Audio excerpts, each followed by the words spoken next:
Le fusil à pompe à canon scié fait des ravages en France.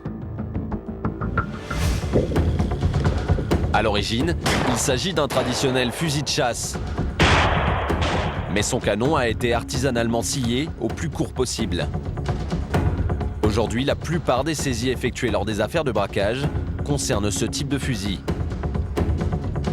Lutter contre sa prolifération est devenu une priorité. Il faut se rendre à Rosny-sous-Bois, à l'Institut de recherche criminelle de la gendarmerie, pour comprendre pourquoi. Voici le commandant Rigal, chef du département balistique.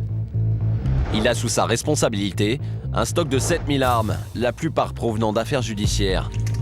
La loi est claire, utiliser une arme légale mais bricolée est passible d'une peine de prison pouvant aller jusqu'à 7 ans. Le fusil, normalement, il avait une crosse en bois qui venait jusqu'ici. Et donc là, en fait, elle a été sciée à ce niveau-là pour la rendre plus facilement. Voilà. C'est plus facilement dissimulable, je peux la cacher. Et pour aller braquer, pour monter au braquage, c'est plus facile d'avoir ça. On peut menacer les gens d'une main plutôt que d'avoir un fusil. Les armes à crosse et canon scié sont considérées comme des armes de poing. Donc si j'ai une arme de chasse et que je scie la crosse et que je scie le canon, c'est interdit. Donc ça, on n'a pas le droit de l'avoir. En fait, raccourcir le canon n'est jamais anodin. L'impact des cartouches est plus grand, l'arme devient plus destructrice. Alors là, on est en train de fixer l'arme sur le chevalet de tir. La différence qu'on a par rapport au fusil de chasse à canon long, c'est que la gerbe de plomb est beaucoup plus dispersée. Donc on a un écartement de la gerbe de plomb, ce qui va augmenter après la probabilité d'atteindre l'organe vital et donc les dégâts occasionnés et la probabilité de tuer la personne.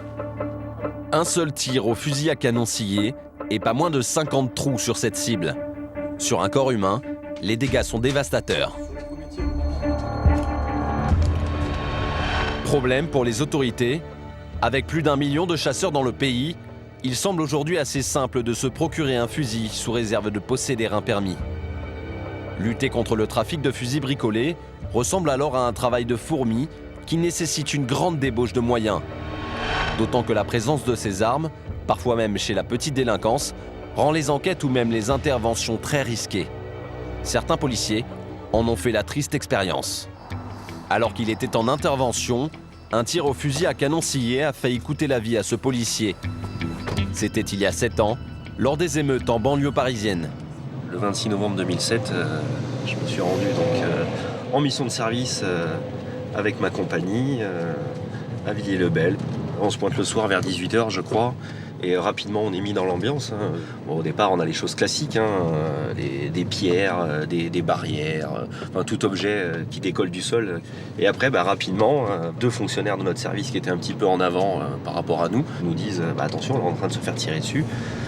On rigole plus, c'est plus un jeu. C'est plus un jeu.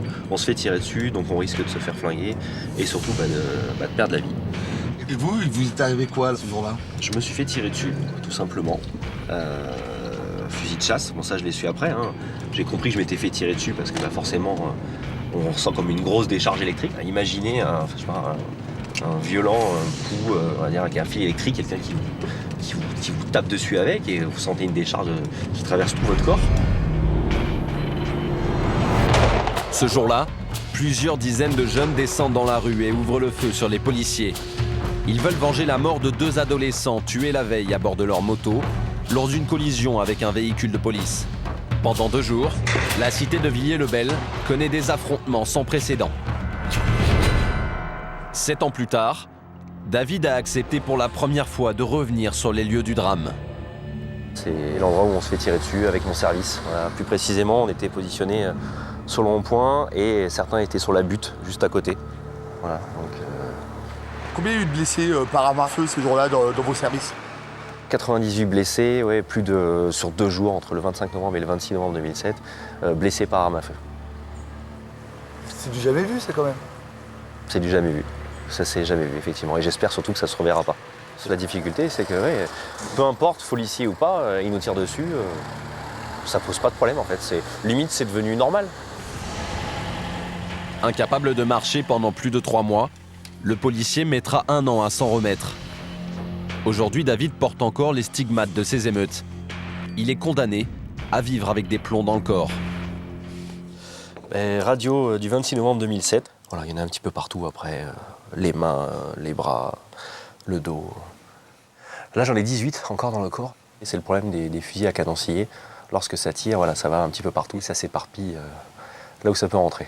J'ai encore des petites pertes de connaissances, des hémorragies internes, des grosses baisses de fatigue. Et tout ça, c'est lié à la présence des plombs dans le corps.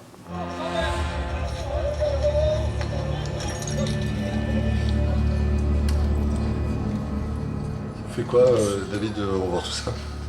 D'autant que là, en plus, c'est mon service qui est filmé. Ouais, c'est dur. Encore maintenant? Oui, bien sûr.